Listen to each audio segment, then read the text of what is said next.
Hey, what's up? What's up, my soccer fans? What's up, my football fans? Football, soccer, it doesn't matter. Once you're a fan, big up your whole self. I'm back again with another video. As you know, I'm a Chelsea fan. I'm strictly do Chelsea video. But I also talk about other teams in the Premier League, other teams in England. So if you're a fan of another team and you like what I'm saying, you like my channel, subscribe.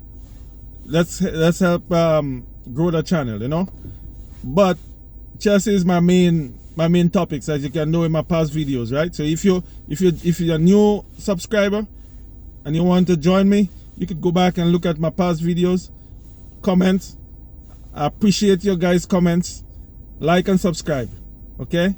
So we know Chelsea is playing a game on Tuesday in the semi-final of the Carabao Cup against Middlesbrough. Middlesbrough beat Chelsea in the last game 1-0. So Chelsea is a must-win game for Chelsea. No draw. Any draw, Chelsea gonna lose, right? Because Middlesbrough have a one goal aggregate advantage on Chelsea. So Chelsea have to win the game at least 2-0, 3-1 or wherever. But they have to score more than Middlesbrough on Tuesday. Middlesbrough, we're gonna come fighting. Chelsea has won the last 3 games at home. And the game is playing at Stamford Bridge. So I'm looking forward to that game, and I know a lot of Chelsea fans are also looking forward to the game too. So Tuesday, get ready. Chelsea will be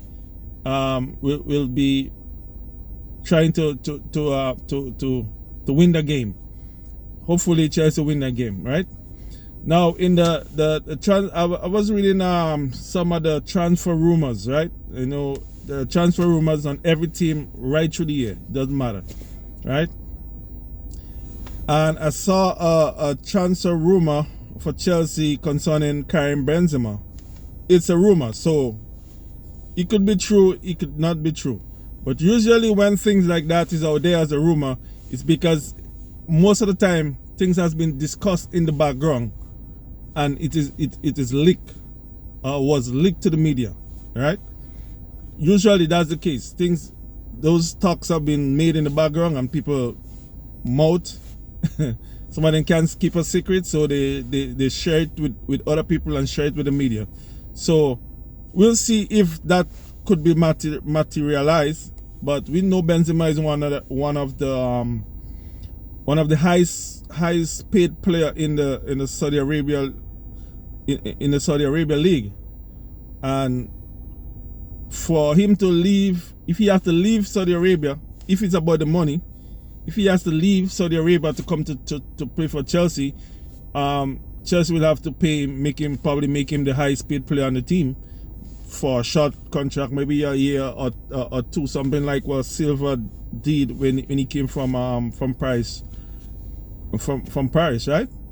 So if Karim Benzema, if it materializes, that would be a great signing.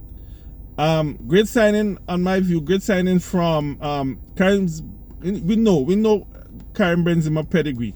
We know his history. He has won almost everything in football.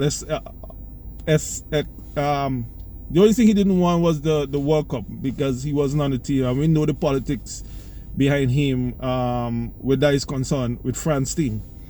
But everything domestic in football, he has won it. He has even won the Ballon d'Or. So if he come to Chelsea, that would be a great. And I've been advocating for that a while now, for experienced play, at least 2 experienced players come to join Chelsea, so they could help the younger players and bring that kind of leadership to the younger players, right? So if that happens, that would be a great signing. We know he scores goals. I'm not sure if he's still that prolific in front of goal, but he will bring that kind of experience to our strikers like Jackson and Brozier, right? And Kuku. He will show them or teach them or give them the mentality to finish to be deadly in front of goal, because we know he is that kind of person, right? So if that happens, I will be so happy, you know. Not necessarily for, as I said, not necessarily for him scoring goal. Well, if he scores like how he was scoring in Real Madrid, that would be a plus. But to bring that kind of experience to our young players, that would be amazing, right? So I hope, if it's true, I hope it materializes. So Chelsea owners, if you see my video and you and you want to follow my my advice, then go ahead and do it. But I know these guys and them are very experienced business wise. I'm not sure if they if they listen to the fans like that sometimes. But in terms of making this kind of decision, I'm not sure my word gonna mean anything, right? But I've been following soccer for football for a while, so and I also played, and I still take my little what we call sweat, my little sweat, as we call it, sweat.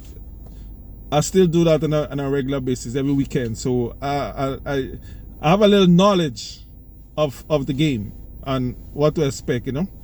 So I hope they heed my advice and other advice of other people, right?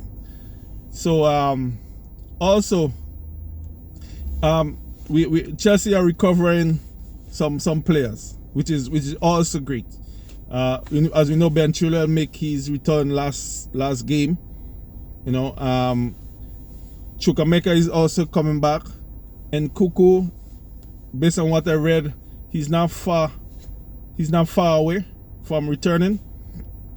So we look forward to him returning to provide a goal scoring, because we know Jackson is playing in the African Cup. So we're gonna need that kind of firepower in the front. We have some of the wingers and midfielders are sharing goals, like Sterling and Cole Palmer are sharing, chipping in on 1 or 2 goals now and then, so which is good. So let's see what happens, you know. In terms of the Premier League will be, Chelsea will return to the Premier League the next weekend coming, I think. So we'll see how the Premier League campaign gonna continue. Hopefully we can start picking up points. We already developing a little consistency home in Stamford Bridge, so hope that continue and start picking up points, because we have some tough games coming up, you know. So let's see what happens, you know. And as we see, I'm just gonna branch off from Chelsea a little bit. I saw Arsenal won a game yesterday and winning 5-0, which is also great for Arsenal too. They you know, as you know, they're in the fight for the Premier League, so they're in 3rd place right now, battling Man City and Man City, Liverpool, and also Aston Villa. So it's kind of you know, kind of tough, kind of competitive at the top. The top 4 teams, top 5 teams, top 6 teams are very competitive. The points difference is not that far. Nobody in taking the lead. As we all know from experience and from past competition, we know Man City is the team to beat, even though they're not in the lead right now. But we have seen Man City come from behind in the past and won the competition. We all know Pep Guardiola designed his playing style and his team because of his rotation.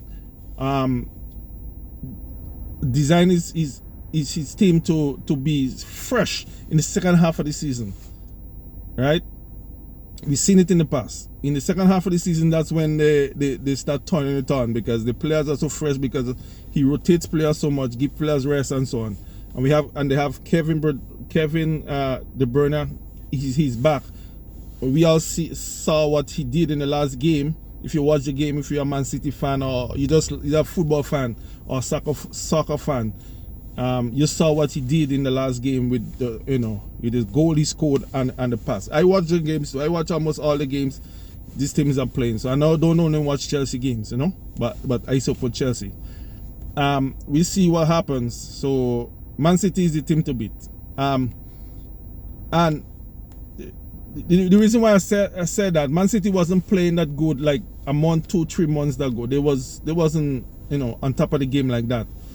And the teams that are above them, like Liverpool and Arsenal, Arsenal and Aston Villa didn't took the opportunity to distance themselves from Man City, like create a 5 or 6 or 7 points difference. We saw Arsenal did that last season, and they came back and lost the competition.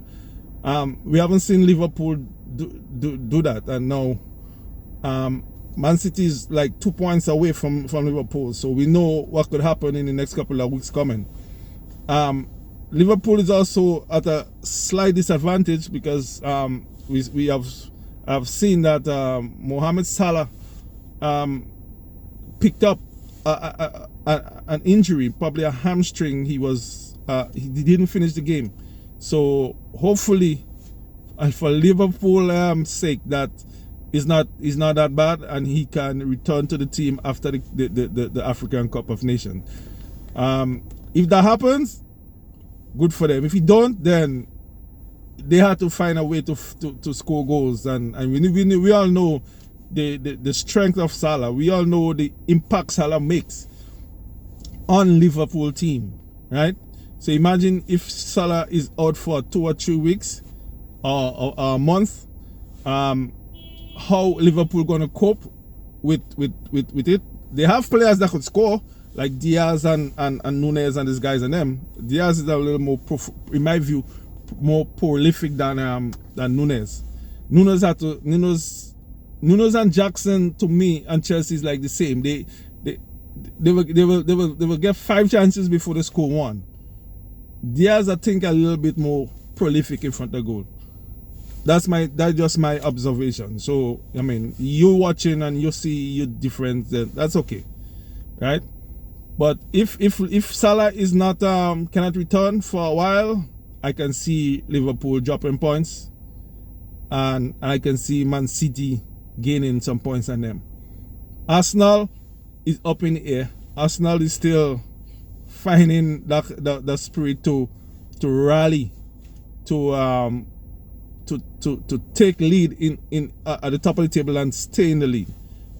We all know they choked last year, and it seems like they're gonna choke this year again. But there's a lot of games to go in the Premier League still. It's like maybe about, I think it's 14 games to go in the Premier League. So there's a lot of games to play. So anything can happen within now and this season. But from experience, as I said, we all know that Man City is the team that could beat. Anything could happen. We could plus Haaland is injured right now for Man City, and Man City is still finding a way to win. So imagine when Haaland come back, then we know what could happen again. So let's see what happens. But at the top of the table is very close. It's very competitive, and is that 4 teams: Aston Villa, Man City, Liverpool, and what's the next team? Man City, Liverpool, Arsenal, Aston Villa. Basically, look at things. We might say Aston Villa may drop points as the season goes on. Let's see. We know Unai Emery is a very experienced coach. He has won trophies before in Spain, more than once. So he knows what he's about. He also know the Premier League because he coached Arsenal before, and we know what happens after that. But he's experienced, right? So he know how the team playing. So let's see what will happen in the next couple of months with Aston Villa. And right behind them we have Manchester United, Tottenham, and under that we have Chelsea and what's the other team coming up behind it. So we gotta wait and see how the competition gonna unfold as time goes by, and then you have this the teams Us, they have teams that is gonna be taking part in the Champions League in the next couple of weeks. So let's see what happens, you know. So in the meantime, Twin Time, hope to see you soon. Hope to talk to you again, and I hope you subscribe to my channel. I hope you like, and I hope you comment. Help me grow my channel. Depending on you, especially Chelsea fans. Chelsea fans, you are depending on you to help me grow my channel. All right. So see you soon. Bye. See you later. Stay great. Stay good. All right.